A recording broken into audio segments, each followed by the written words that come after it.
Muito obrigado, presidente.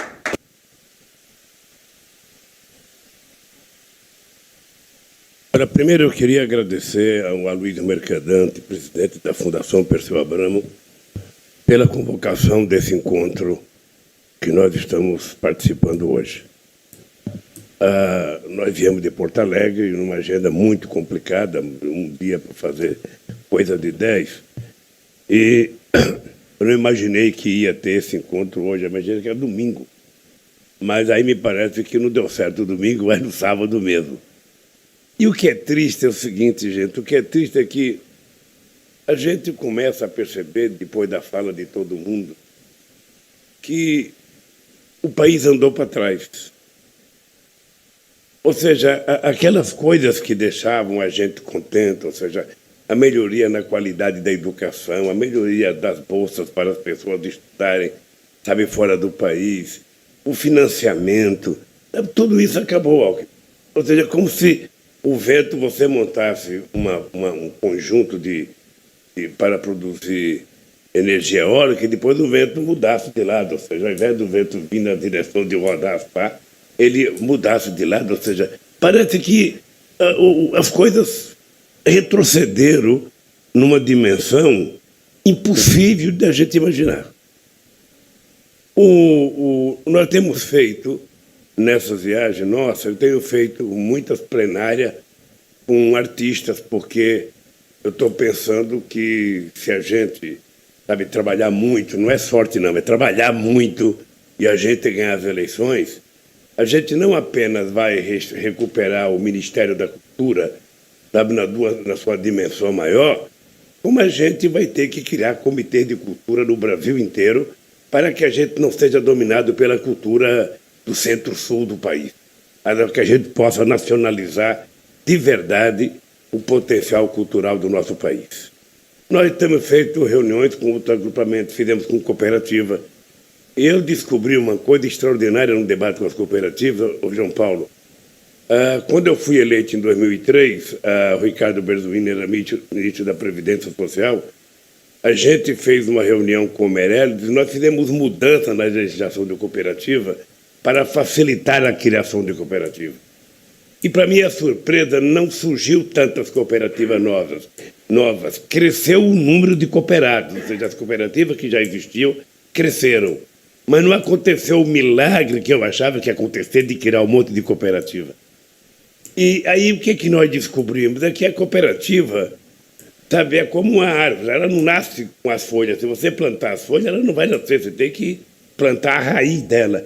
E cooperativa só vai dar certo se for criado de baixo para cima.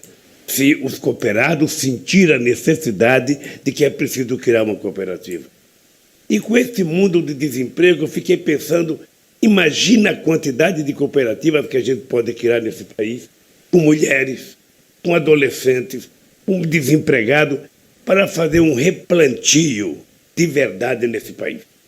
Para que a gente tenha uma dimensão de recuperar, se não total, mas parte daquilo que o desprezo e a irresponsabilidade de alguns governantes permitiram que acontecesse no Brasil.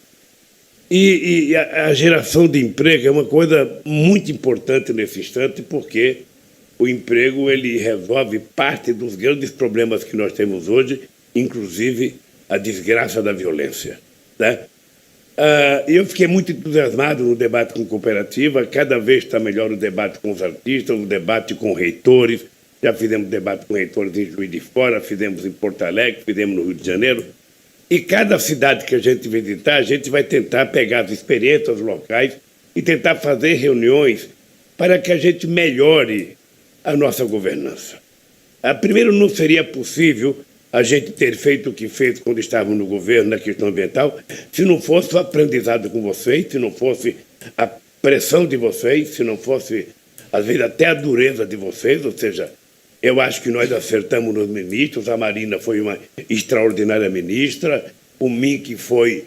É duro conviver com o Mink, eu penso que é bom conviver com o Mink, não, mas é um companheiro extraordinário, é um companheiro encrenqueiro, um cri-cri, mas é um cara de muita qualidade. E depois a Isabela. Tabela que é uma pessoa que ganhou muita responsabilidade pela eficácia do trabalho dela. Aí depois aparece um tal de Salles, que ninguém sabe de onde veio, para onde foi. Um rapaz que eu achei que era até moderno, porque era todo moderninho, óculos cor-de-rosa, sabe? E depois é o seguinte, o cara era um desmatador profissional, o cara era um vendedor de armas, o cara... Sabe? O Brasil não merece isso. O Brasil não merece isso. Então, eu imaginava que a gente, voltando a disputar as eleições, a gente ganhasse, o Brasil tinha avançado muito, não. Mas nós vamos ter que nos matar para refazer o que nós já fizemos, em todos os setores. Porque não tem pedra sobre pedra. Ontem eu tive uma reunião com um empresário, ele me dizia, o presidente, vocês têm que nos ajudar, você e o Alckmin têm que separar a gente que é produtor rural, a gente que negocia com a União Europeia, a gente que negocia com a China, com os Estados Unidos, a gente não quer ser misturado com esses caras que querem comprar arma, que querem desmatar, que querem fazer garimpo, que querem matar índio. Nós não estamos nessa turma. Então vocês percebem que até do lado de lá tem gente que quer ganhar dinheiro, que é dono do agronegócio, mas tem responsabilidade porque sabe que o comércio mundial está exigindo do Brasil um outro comportamento. E ali não tem amizade pessoal, ali não tem imposição de orçamento secreto. Sabe? Eu acho que isso é bom para nós. É bom porque a questão ambiental hoje, a questão do clima, tem que ser vista como um modelo de desenvolvimento do país. Ou seja, não é você olhar uma floresta e falar como derrubá-la para crescer, não. Como crescer com ela em pé. Ou como tirar proveito da riqueza que ela oferece à biodiversidade, sabe, para a humanidade tirar proveito disso. Eu acho que vocês vão ter uma coisa extraordinária na vida de vocês, que é o seguinte, vocês vão ter o mandato que mais vai fazer acerto na questão climática desse país. Porque agora não é mais uma questão, não pode ser uma questão de um governo sai, o outro governo muda, um prefeito faz, o outro desfaz, um governador faz, o outro desfaz. Ou seja, é uma coisa muito frágil. Nós precisamos transformar isso numa política de Estado de verdade, sabe, em que as pessoas... Sabe, esse negócio do Rio Tapajós, como falou, eu já tive a oportunidade de ser presenteado com 2 dias tomando banho nas águas do Rio Tapajós. E agora já fiquei sabendo que o Mercúrio está tomando conta das águas azuis do Rio Tapajós. Então, como é que a gente vai fazer isso sem apoio de vocês? A gente não fará. Eu quero dizer para vocês que nós temos 2 problemas. Primeiro, eleger deputado. Nós precisamos fazer uma campanha ferrenha para ver se a gente consegue fazer com que o número de deputados compromissados com essas coisas que a gente acredita, as pessoas civilizadas, as pessoas que acreditam na melhoria da educação, as pessoas que acreditam na melhoria do emprego, na melhoria do salário, as pessoas que estão incomodadas com a fome nesse país. Nós precisamos eleger uma maioria de deputados, porque se a gente não derrotar a bancada do orçamento secreto, qualquer presidente, eu ainda vou ter sorte que vou ter o Alckmin para ir brigar com eles lá, para negociar. Ou seja, tem experiência aqui em São Paulo, mas... Sabe, é impossível imaginar que a gente vai fazer as mudanças que a gente precisa fazer se a gente não eleger um presidente e, junto com esse presidente, eleger senadores de melhor qualidade e deputados de melhor qualidade. Eu nem falo mal pessoalmente, porque eu não conheço a maioria deles, mas o que a gente percebe é que não está correto o que está acontecendo no Brasil. Não está correto. Foi um trabalho imenso para a gente criar uma política de saúde, uma secretaria de saúde indígena nesse país. Desmontaram. Foi um trabalho imenso a gente demarcar as terras indígenas, sabe? Demarcar as áreas de proteção ambiental. Eu até tinha um pouco de divergência quando eu estava no governo com o meu pessoal da área ambiental, que eu achava que essa área ambiental deveria ser transformada também numa área de turismo ecológico, ou seja, tem que fazer uma picada, fazer umas pousadas, sabe, para manter isso vivo. Porque se a gente apenas fizer a demarcação e deixar lá, sem ninguém para tomar conta, as pessoas vão invadir, vão cortar mesmo. As pessoas vão invadir. Então, já que é do Estado, o Estado não toma conta, vamos tomar conta, vamos invadir. Então, nós precisamos daqui para frente, nós precisamos fazer mais e melhor. Fazer uma coisa mais, sabe, que a sociedade sinta que é uma coisa feita e que ela está tirando proveito daquilo. Eu, por exemplo, tenho uma inveja daquele parque do Iguaçu, lá em Foz do Iguaçu, perto Eu já fiz umas 3 ou 4 visitas lá. É uma coisa extraordinária, a quantidade de gente que toma conta daquilo, a quantidade de cuidado que se tem com aquilo. Eu acho, então, que vocês têm que se preparar para a seguinte questão, companheiros. Primeiro, a gente vai ter que fazer um trabalho para restituir tudo que a gente já teve. O CONAMA vai ter que voltar a funcionar, o IBAMA vai ter que funcionar, sabe, o MCBio vai ter que funcionar, o Instituto Chico Mendes vai voltar a funcionar. A gente vai ter que contratar mais gente, mais qualificada, para que a gente possa fazer as coisas funcionar. Porque se você não tiver gente para tomar conta, sabe, não vai acontecer o que você deseja. Então, vai ser um trabalho, Molon, ou Newton, um trabalho muito, mas muito sério para a gente fazer tudo isso. Nós estamos brigando contra uma parcela da sociedade organizada, sabe, de forma miliciânica. Ontem mesmo, no comício lá no Paraná, o Bolsonaro está dizendo, nós vamos ter que ir para a guerra. E eles não querem perder. Garimpeiro, enfrentar garimpeiro é uma coisa complicada, porque a febre do ouro é uma coisa que faz o cidadão fazer qualquer coisa, sabe, para achar sua tal de pepita, sua tal de... Então, nós vamos ter que... O Estado vai ter que estar lá presente. É o Estado que tem que dizer não pode. Não é o indígena, não é o seringueiro, não é tem uma cooperativa de castanha que vai brigar com o cara para não derrubar uma seringueira, como o Chico Mendes fazia com o desmate. Ou seja, o Estado precisa assumir responsabilidade. Então o Ministério vai ter que ter mais gente, vai ter que ter mais atuante, a fiscalização vai ter que ter mais forte, a gente vai ter que ter leis mais duras.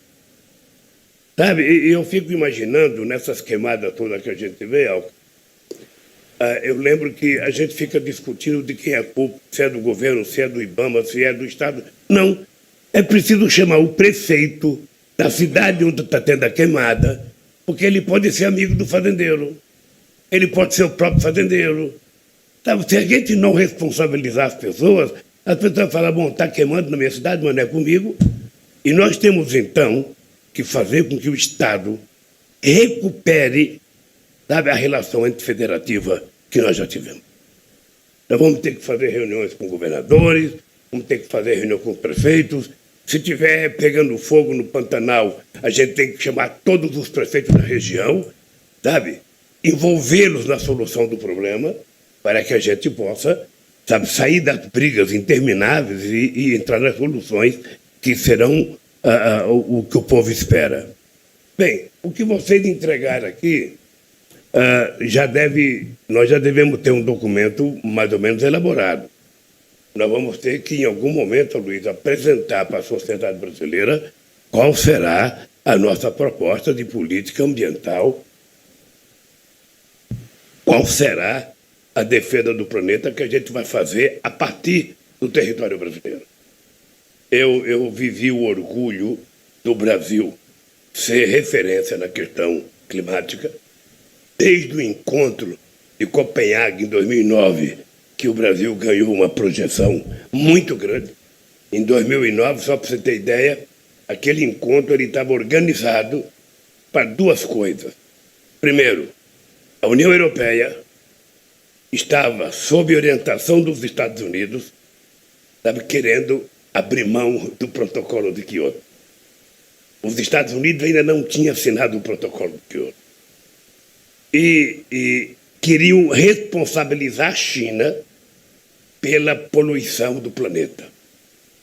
E aí, sabe, no mesmo dia, eu tive reunião com a Angela Merkel, eu tive reunião com o Gordon Brown, eu tive reunião com o Sarkozy, o Obama me telefonou, porque era o Brasil, dependia muito da posição do Brasil, culpar a China. Eu falei, não.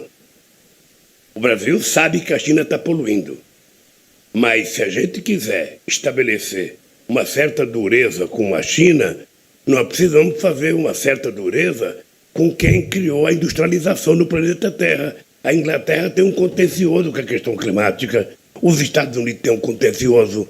Vocês vão pagar o atrasado? Por que culpar só a China a partir de agora? A partir daí, o Congresso não existiu mais. Não existiu. Ele só existiu porque o Brasil, a China e a Rússia e a África do Sul, não, a Rússia não, Brasil, a China e a África do Sul, a gente fez uma reunião paralela sem nenhum governante europeu e sem o Obama. E aí o Obama foi lá pedir para entrar, Hillary Clinton tentou entrar, os chineses não deixaram. Aí o Obama pediu muita pressão para entrar e os chineses com muita pressão para ele não entrar. Aí resolvemos deixar ele entrar. Ele entrou e não cedemos para ele. Então não teve decisão, não sei se vocês lembram, não teve decisão naquele Congresso. Mas o Brasil levou a proposta do desmatamento de diminuir 80%. O Brasil levou a proposta de reduzir a emissão de gases de efeito de estufa em 39%, ou 36,9% ou 39,6%. Sabe? E nós aprovamos, inclusive, a lei do desmatamento no Congresso Nacional. Então o Brasil virou uma nação importante na questão ambiental. E a gente pode votar, os nossos ministros, quando viajavam, o nosso pessoal que viajava para discutir, era todo mundo referência para o debate. Ninguém tomava decisão se não conversasse com o Brasil. Hoje, ninguém quer chegar nem perto do Brasil. Então vocês percebem que a luta que vocês vão ter que fazer junto conosco, a luta que vocês vão ter que fazer, primeiro é recuperar o patamar que a gente já teve. E aí vai ter que ter, não sei se vai ser o dia do revogaço, mas vai ter um dia da gente dar todas as coisas que foram feitas para impedir que a gente continuasse respeitado no mundo. Essa questão de passar com a boiada, se tiver decreto, vamos ter que revogar. Essa questão de demarcação de terra, tudo que eles fizeram, nós vamos ter que refazer. E vamos ter que cuidar efetivamente com respeito com as nações indígenas espalhadas por esse país. É nós que devemos para eles e não eles que devem para nós. Portanto, eu quero agradecer a vocês, dizer para vocês que o programa será feito pelos partidos, sabe, que estão conosco nessa briga e pela composição de todas as organizações que cuidam da questão climática no Brasil. Nós não queremos que seja, sabe, um documento do PT ou só dos partidos, nós queremos envolver as organizações. Eu tenho dito, e o Alckmin, nós não queremos ser a candidatura só de partido político, a gente quer ser uma candidatura de um movimento de restabelecimento da dignidade do povo brasileiro. Sabe? É isso que nós queremos ser, porque se não envolver a sociedade, a gente não faz o que a gente precisa fazer.